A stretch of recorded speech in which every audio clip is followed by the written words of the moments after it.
بسم اللہ الرحمن الرحیم الحمد للہ رب العالمین والصلاة والسلام علی رسولہ الکریم اما بعد اعوذ باللہ من الشیطان الرجیم بسم اللہ الرحمن الرحیم شہر رمضان الذی انزل فیہ القرآن صدق اللہ العظیم۔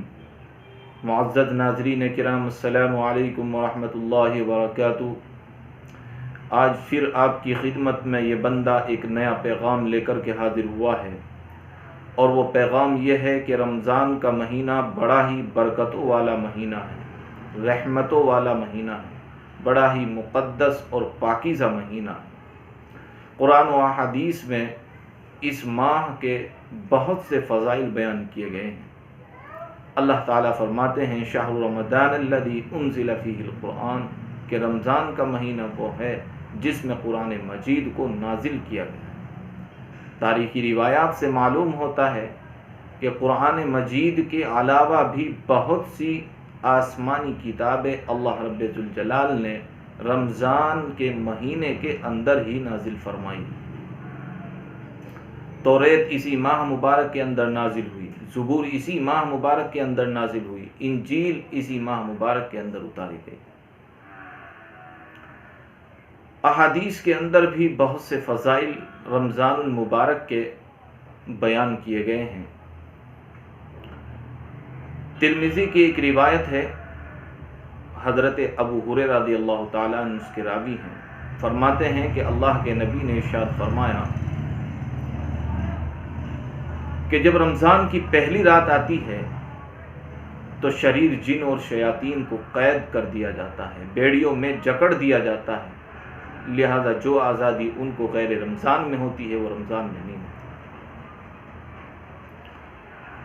جہنم کے سبھی دروازوں کو بند کر دیا جاتا ہے اور جنت کے سبھی دروازوں کو کھول دیا جاتا ہے، اور اللہ کی طرف سے یہ ندا دی جاتی ہے کہ اے خیر کے طالب، اے نیکی کا ارادہ رکھنے والے، نیکی کر، اور اے شر کا ارادہ رکھنے والے، شر کے طلبگار، شر سے باز آ جا، گناہ سے باز آ جا۔ اور پھر اللہ تعالیٰ اپنے بہت سے بندوں کی مغفرت اور بخشش کے فیصلے فرماتے ہیں۔ ایک دوسری روایت میں ہے کہ اللہ تعالیٰ روزانہ افطار کے وقت اللہ کی طرف سے یہ ندا دی جاتی ہے کہ ہے کوئی دعا مانگنے والا کہ اس کی دعا کو قبول کیا جائے، ہے کوئی سوال کرنے والا کہ اس کے سوال کو پورا کیا جائے، ہے کوئی اپنی حاجت رکھنے والا کہ اس کی حاجت کو پورا کیا جائے، ہے کوئی اپنی مغفرت اور بخشش کا طالب کہ اس کی مغفرت اور بخشش کا اس کو پروانہ سنا دیا جائے۔ بہرحال معزز ناظرین کرام، مجھے اس وقت رمضان کے فضائل نہیں بیان کرنے، بحمد اللہ علماء نے اپنی ضخیم کتابوں میں مستقل رمضان کے فضائل کے اوپر باب باندھے، اور بہت سی چھوٹی بڑی کتابیں فضائل رمضان کے نام سے ترتیب دی گئی ہیں، لکھی گئی ہیں۔ اس وقت تو مجھے یہ عرض کرنا تھا کہ رمضان کا مہینہ بڑا ہی پوتر، مقدس، برکتوں والا، رحمتوں والا مہینہ ہے۔ اس مہینے کی ہمیں قدر کرنی چاہیے، اس مہینے کا ہمیں احترام کرنا چاہیے۔ سوال پیدا ہوتا ہے کہ احترام اور قدر کا کیا مطلب ہے؟ احترام رمضان اور قدر رمضان کس کو کہتے ہیں؟ تو ناظرین کرام خوب سمجھ لیجئے، رمضان کی قدردانی اور اس کے احترام کا مطلب یہ ہے کہ ہم رمضان کے مہینے کے اندر پاکیزگی کے ساتھ زندگی گزاریں، اللہ کی اطاعت اور اس کی فرما برداری کے اندر زندگی گزاریں۔ روزہ تو ہمیں رکھنا ہی رکھنا، تراویح کا اہتمام تو ہمیں کرنا ہی کرنا ہے، ساتھ میں ہمیں قرآن کریم کی تلاوت بھی کثرت سے کرنی چاہیے، ذکر و اذکار میں اپنے پورے وقت کو مشغول رکھنا چاہیے، اللہ کی یاد میں مشغول رہنا چاہیے، اور ان سے اپنے آپ کو بہت دور رکھنا چاہیے. جھوٹ سے بچا جائے، غیبت سے بچا جائے، فحاشی سے بچا جائے، اپنے وقت کو ضائع کرنے سے بچا جائے. افسوس ہوتا ہے کہ ایک مسلمان روزے سے رہتا ہے مگر حال اس کا یہ ہے کہ اس کی زبان جھوٹ سے تھکتی نہیں، غیبت کرتے ہوئے تھکتی نہیں، دوسروں کو اپنی زبان سے تکلیف دیتے ہوئے تھکتی نہیں.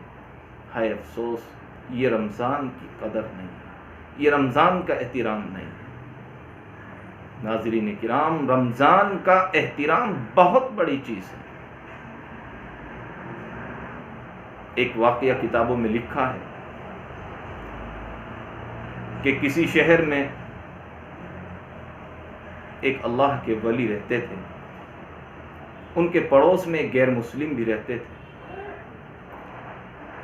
غیر مسلم کے انتقال کے بعد ان اللہ کے ولی کو خواب میں ان کی زیارت ہوئی.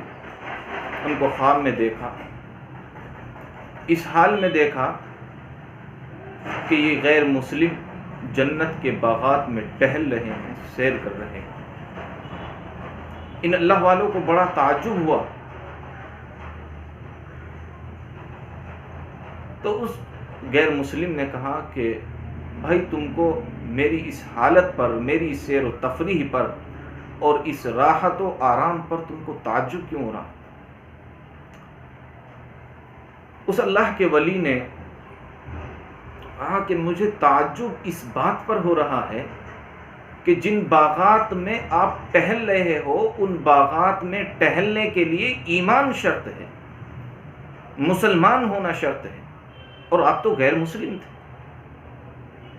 نے کہا کہ بھائی، آپ کی بات بالکل صحیح ہے کہ جنت کے باغات میں ٹہلنے کے لیے اور آخرت کی راحت و آرام کے لیے ایمان لانا ضروری ہے، ایمان شرط ہے.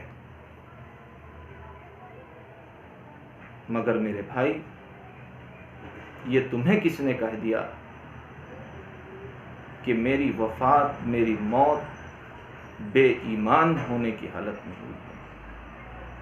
میری موت کفر پر ہوئی، میں تو مسلمان ہو کر کے مرا. میری وفات تو، میری موت تو اسلام پر ہوئی ہے،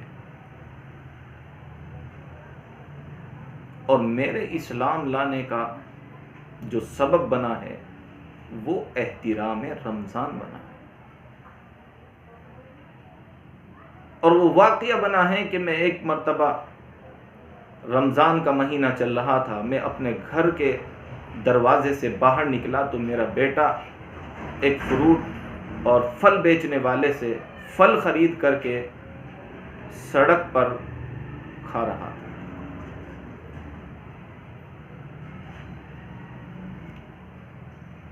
میں اس کی طرف متوجہ ہوا، میں نے اس کے ایک تماچا رسید کیا اور کہا کہ تمہیں شرم نہیں آتی کہ رمضان کا مہینہ چل رہا ہے، صبر کا مہینہ چل رہا ہے، ہمدردی غمخواری کا مہینہ چل رہا ہے، اور تم سڑک پر کھڑے ہو کر کے مسلمانوں کے سامنے جو روزے سے رہتے ہیں، دن بھر بھوکے پیاسے رہتے ہیں، تم ان کے سامنے کھڑے ہو کر کے دھڑلے سے کھا رہے ہو، پی رہے ہو، تمہیں شرم نہیں آتی؟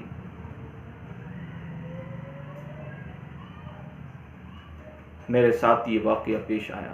اس کے چند دن کے بعد میں نے اسلام قبول کیا. اللہ نے مجھے ایمان کی توفیق عطا فرمائی، ایمان کی دولت سے مجھے سرفراز فرمایا، اور پھر چند دنوں کے بعد میرا انتقال ہو گیا، اور اللہ تعالیٰ نے اسی احترام رمضان کو میری مغفرت بخشش کا ذریعہ بنا دیا.